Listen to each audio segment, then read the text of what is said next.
much. So imagine how well the Federal Treasurer is going. At any given time. 5 points.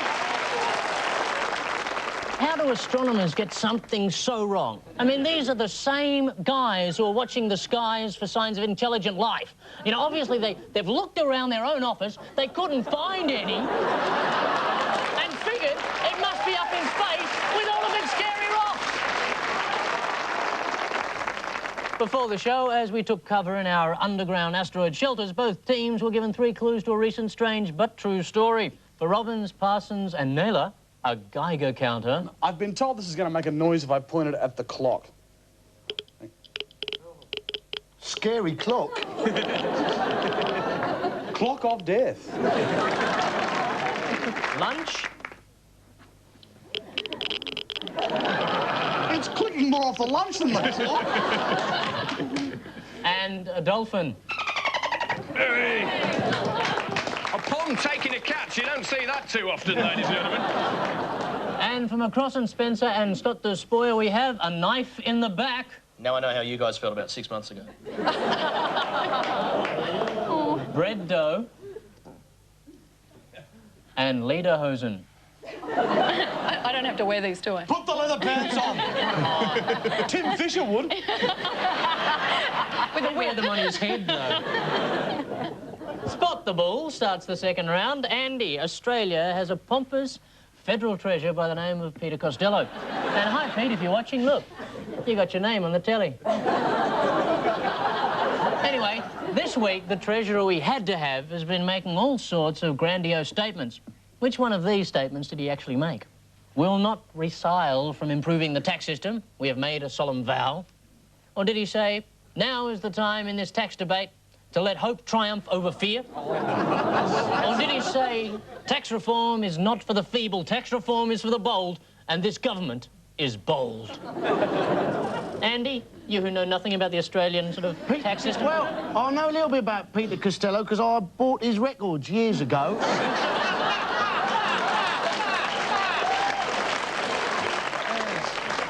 Those watching the deficits. I was wondering what happened to him after Oliver's Army, and now I know, you see, so it's been a bit of a surprise to me. But, I guess it's the one that makes the best song lyric, is it, out of those? Tax reform's not for the feeble. Not that one. It's not that one. Now is the time this tax... I don't think it's that one either, Could is be it? punk, though. Now is the time in this tax debate to let hope triumph over fear.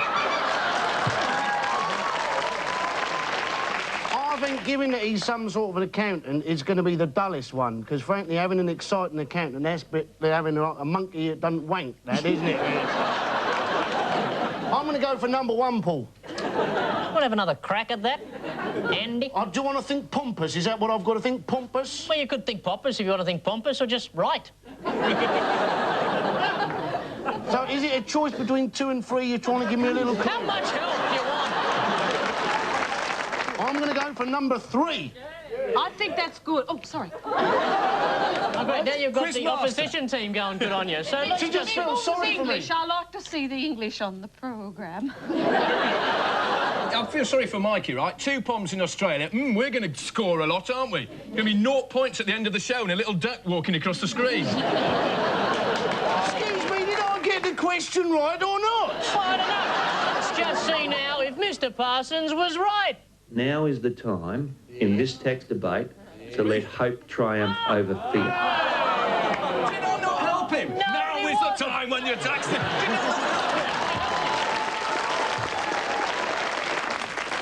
not No points. I think I know the answer now. Peter Costello says everything about the Australian tax system is going to be simplified. Even the term pay as you earn is going to be simplified to just pay. But tax wouldn't need reforming if it had been raised in a loving environment. I blame the parents. Reform the treasurer, as I say. Costello expects rogue Senator Mal Colston to support a GST. After all, Mal is also broad-based, unpopular, and has a piece of everything that's going. Do you think we should explain to our English friends who Mal Colston is? No. It's embarrassing enough that we know.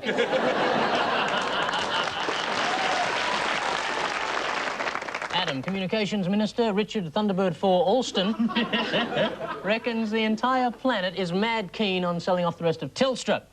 With one or two exceptions, who does he reckon they are? Is it Fidel Castro and his mate over here, Shay Beasley? Or did he say a few Russian dinosaurs and their fellow traveller, Vladimir Beasley? Or did he say the North Koreans and their best friend on this issue, Kim Il-Beasley? Adam has been consulting the Democrats on this, but... Just for once, they don't have the answer. So is he a Castro man, a Russian man, or a North Korean man? Well, That's going around that phlegm ball, I tell you. we're playing a sort of phlegm tunnel ball over here at the moment. I can pass it on now. We are not. Well... Stop that! I said no! They're all the same, aren't they? Bill Clinton... Well, he's a senator, so you'd know. Don't handball that fur ball to me. No, that's not... Do we have an answer? Adam, do we have Oh, an yeah, answer? well, it's absolutely clear that it's number 2. Let's see what Tricky Dicky said. Except the North Koreans and their best friend on the issue, Kim Il-Beasley. Obviously, in times of high inflation, as we have worldwide in Asia, Paul, at the moment, 2 would become 2.7, which, when you round up, you'd be probably landing on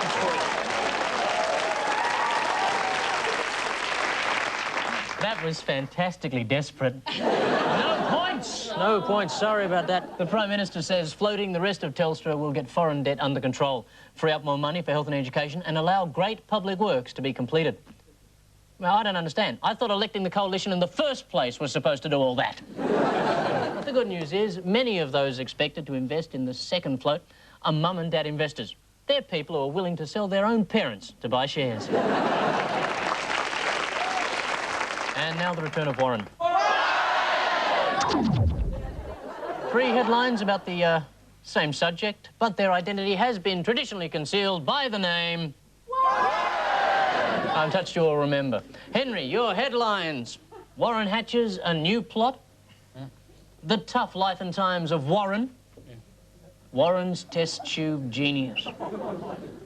Who's Warren?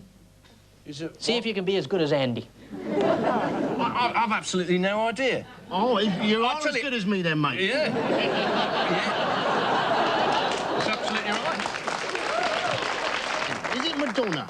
She's been complaining, isn't she, that people have been slagging off for having the baby. That's what I reckon. Now, they said test tube genius. She's now saying it was nobody having the baby with her. She had it all on her own. It was a virgin birth. Right. And she's hatching a new plot because all her other movies have only got the one plot, and she thinks she deserves a new one.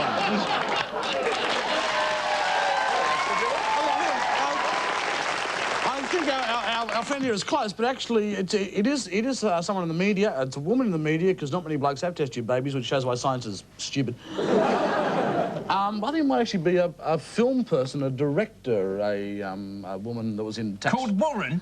No, mate.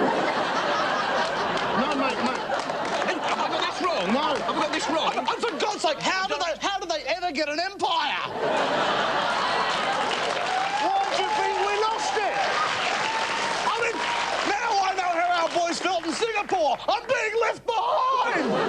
The trouble with us is our best bloody musicians come over here and become your treasurer. What have we got? Help them out, Mikey! Okay, I've got a funny feeling because she's just announced this week that she is pregnant. It could be Jodie Foster. Henry, do you believe that? I think it's Warren still, mate. Henry, I'm going to give you an even break here. Oh, all right. Go with whatever Mikey says. Mikey, yeah, it's Jodie Foster, I think. Let's just have a look and see if Henry's right.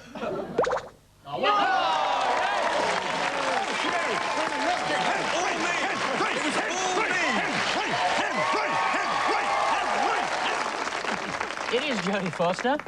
The Hollywood actor-director has admitted she got pregnant by selecting sperm from a donor described as tall, university-educated, handsome, and the author of several books. That's me.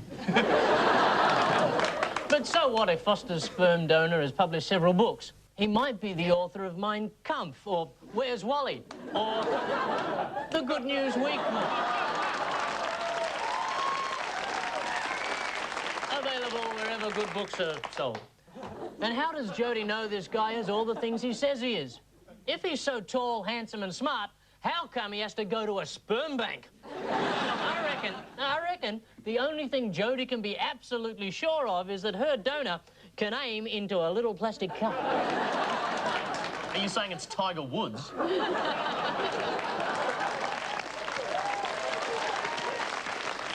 Adam? Yes, I could. And it's Tiger now on the 9th. Oh, it's a tough shot from there. He's off in the rough. Oh dear, he's chipped it into the sand. They're going to have to rake that. And he's on in 3. And what's Jodie Foster doing here? Someone please get Jodie Foster off the green. And the squeegee. Oh, he's found the water. He could be there for a while. There are so many virile men in America, you know, who would have performed the real service happily. Carlos Leon roams free in Madonna's back paddock. Tommy Lee is out on bail. And Bill Clinton wouldn't need to be asked twice. Tiger's trying to put this in from 40 feet, and I'll be impressed if he gets it.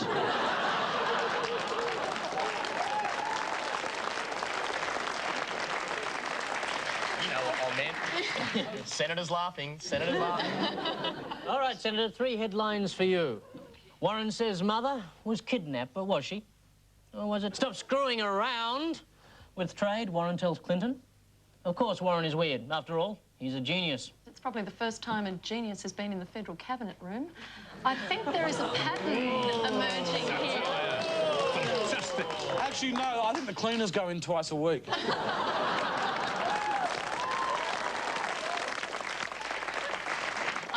I know it's probably a Microsoft genius, but I love the idea of stop screwing around with trade. Stuff trade. Just stop screwing around, Clinton. Oh, no. It's not Microsoft, it's Bill Gates. I think the most impressive thing about Bill Gates is no one doubts he's the most powerful, influential and richest man in the world, and he's still got the dweebiest voice you've ever heard. What we need is an information revolution. Stop screwing around with trade. Before we go on, let's just find out if it is Bill Gates. Is Natasha right? Oh, she's right. It is Bill Gates. Yes, it is Bill Gates. Bill Gates, richest man on earth, at the cutting edge of 21st century technology, a corporate behemoth who shapes the future with his every decision. And he still talks like a muppet. John Howard denied Gates was given any sort of preferential treatment. Bill was invited to Parliament for one reason and one reason only. To see if he could get the bloody printer to work.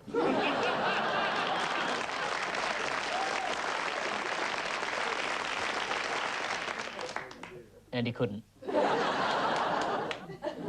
Odd One Out is the name of the game in round 3. We have the makers of Spam. Oh, lovely tucker. You'd be having that fried up in your country, wouldn't you? Thanks for that very noble attempt to make them feel comfortable by using... Was that an English accent?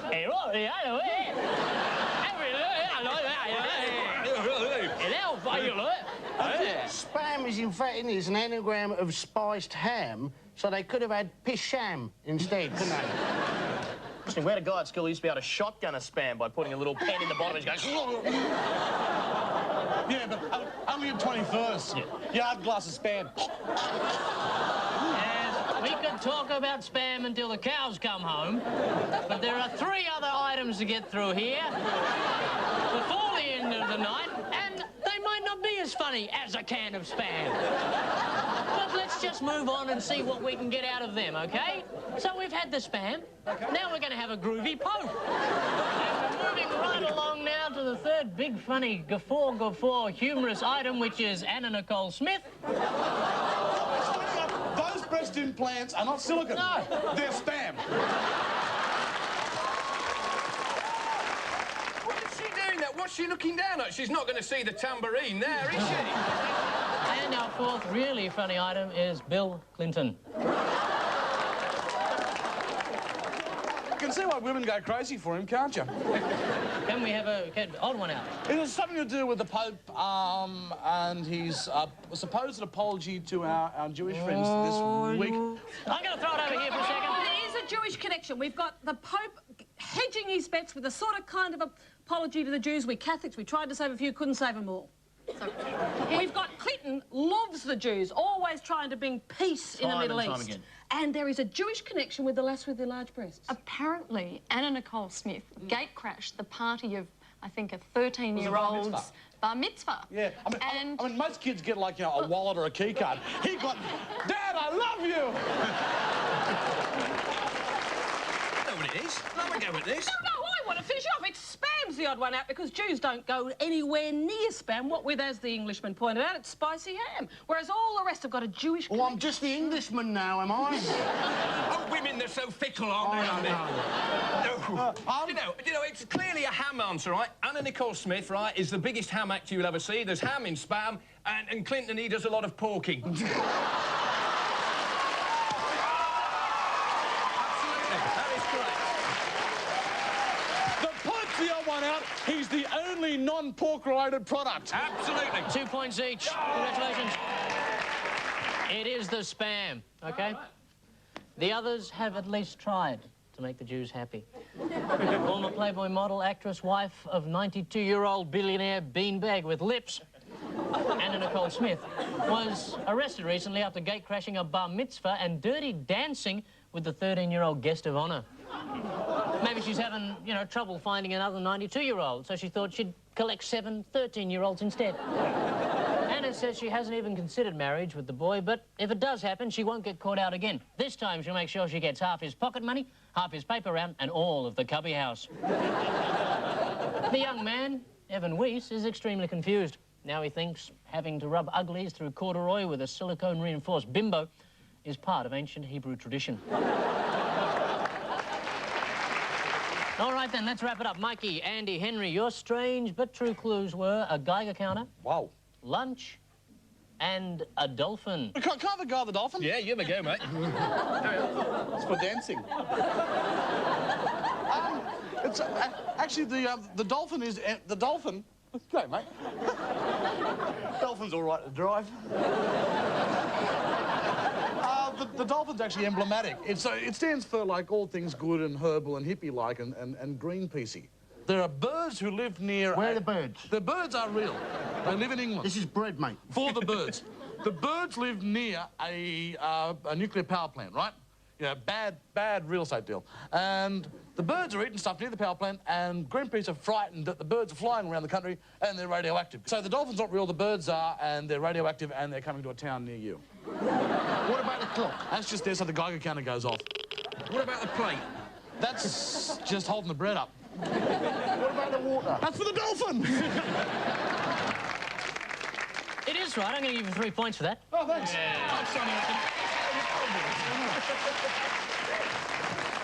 Can I have a mackerel, please, Paul? Just a little one. Can we come on your team? Is that at all possible? Welcome. Oh, very, very welcome on our team. All right, let's hear your question. oh, finally a defection to us.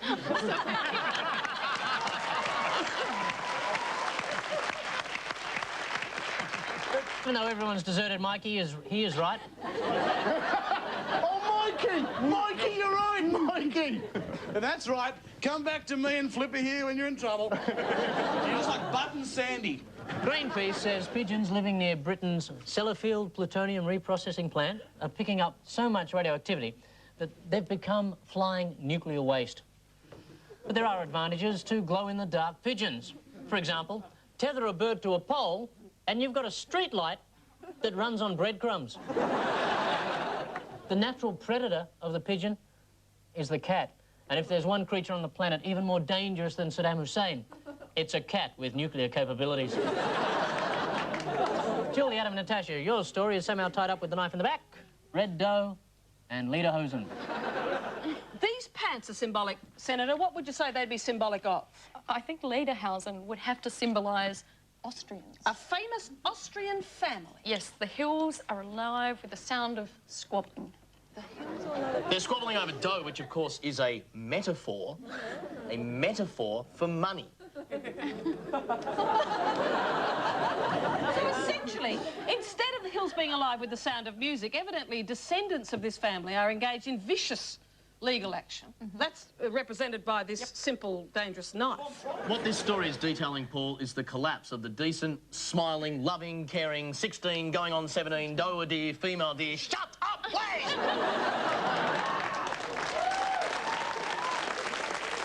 Von Trapp family, who are now involved in an ugly squabble over their riches and the money gained from both the wealth that they already have, and they were flaunting it in the film, and the movie, the monies associated with the movie rights, royalties, etc. Squabble. It's a tragic tale of conflict in a once happy family.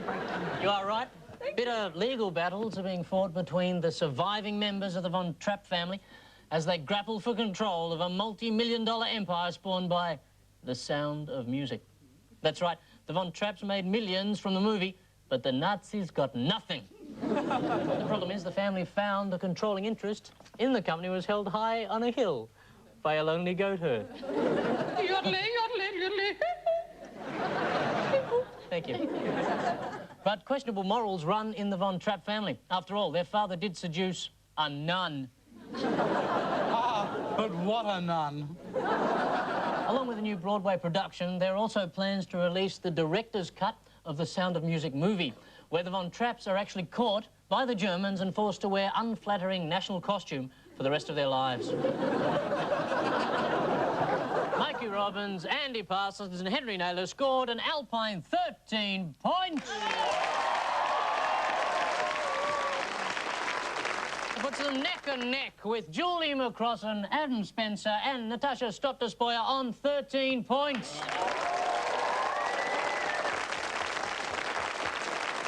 So we say, beam me up, Dr. Spock, and we leave you with the good news that Australia is way ahead of Bill Gates because we already have a computer that can see and talk. It's called Peter Costello. Now, if we can only get it to listen and learn. Good night. You can find the Good News Week book, CD and T-shirt at ABC shops. Next week, join the team at the Brisbane Writers' Festival when their guests will be Margaret Scott and Richard Stubbs.